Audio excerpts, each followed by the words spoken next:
در قرآن کریم فقر را خوب نگفته، در حدیث رسول الله فقر را خوب نگفته، در قرآن پیسه را فضل گفته، خیر گفته. پیغمبر میگه دست بلند بهترتر است از دست پایینتر.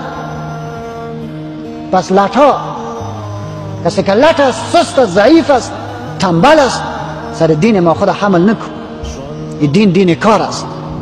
مال و ثروت را الله جل جلاله در قرآن فضل خود معرفی کرده. فانتشروا فی الارض وابتغوا من فضل الله. جای دیگر مال را خیر معرفی کرده. ان ترک خیرا الوصیه و انه لحب الخیر لشدید. منظور از این خیر مال و ثروت حلال دنیا هست. زکات را کسی میده که مال داشته باشه، مسجد را کسی آباد میکنه که مال داشته باشه، مدرسه کسی آباد میکنه که مال داشته باشه، دست یتیم و بیوه و نیازمند را کسی میگیره که مال داشته باشه، سرک کسی میسازه که مال داشته باشه، شفاخانه کسی میسازه که مال داشته باشه، مکتب و پوهنتون کسی میسازه که مال داشته باشه. نه تنها جمع ثروت تو اسلام مذمت نشده بلکه تأکید شده. کی گفته مؤمن باید فقیر زندگی کنه؟ کی گفته مؤمن باید غذای خوب نخوره؟ دلیل عقب ماندگی بعضی از کشورهای اسلامی هم که امروز شما میبینید دادن همین ذهنیت‌های منفی برای اتباع نمو مملکت است. شما تصور بکنید وقتی برای یک جامعه، برای افراد او جامعه توصیه بشه که ما من حیث مسلمان به این دنیا سر و کاری نداریم، مسلمان نباید پشت پول بگردد، نباید پشت اقتصاد بگردد، نباید کار بکند، نباید وقتتان پشت دنیا صرف کنید. خب در او جامعه رشد و ترقی از کجا بیاید؟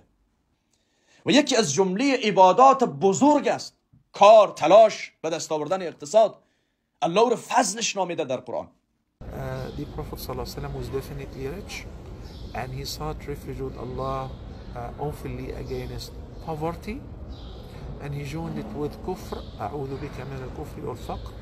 خوب متوجه باش، شیطان شما رو به فقر دعوت میکنه و بعد از کجا میبرید؟ به فحشا میبرید، به مسیر اشتباه میبرید.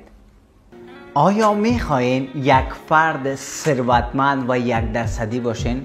یک فرد ثروتمند 1% کی است؟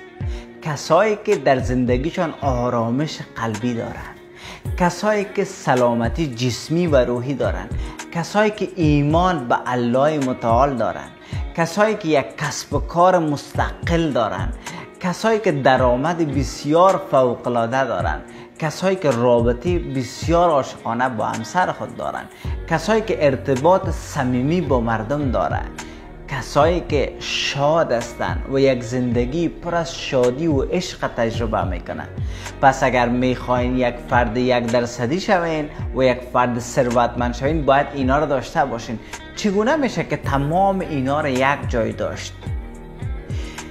افرادی که امروز افسرده هستند، استرس دارن، سلامتی جسمی و روحی کلا ندارن، درآمد خوب ندارن، هر قدر کار میکنه پولشان بسیار زیاد مصرف میشه. میگه استاد من نمیتونم پول خودم ذخیره کنم، استاد من نمیتونم یک کار مستقل جور کنم، استاد من سرمایه اولیه ندارم، استاد پول من چطور سرمایه گذاری کنم، استاد من افسرده هستم، استاد من روابطم خوب نیست.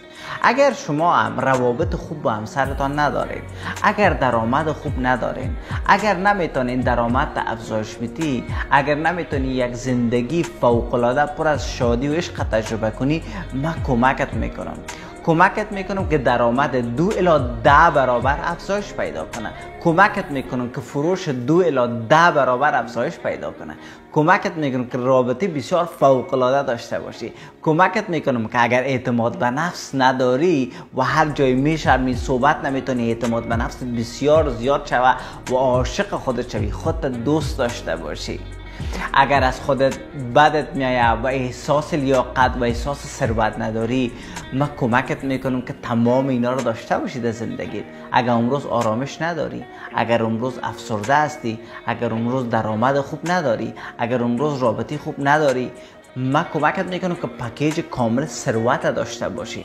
ما یک دوره بسیار خوب جور کردیم که تمام این مشکلات حل میشه با ضمانت 100% انشالله.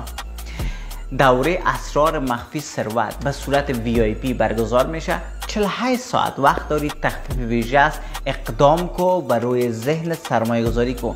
انسانایی که خودشان دوست دارن روی ذهنشان سرمایه گذاری میکنن، چون میخواین که هر روز بهتر شود. پس تو سرمایه گذاری کو که چندین برابرش دریافت کنی.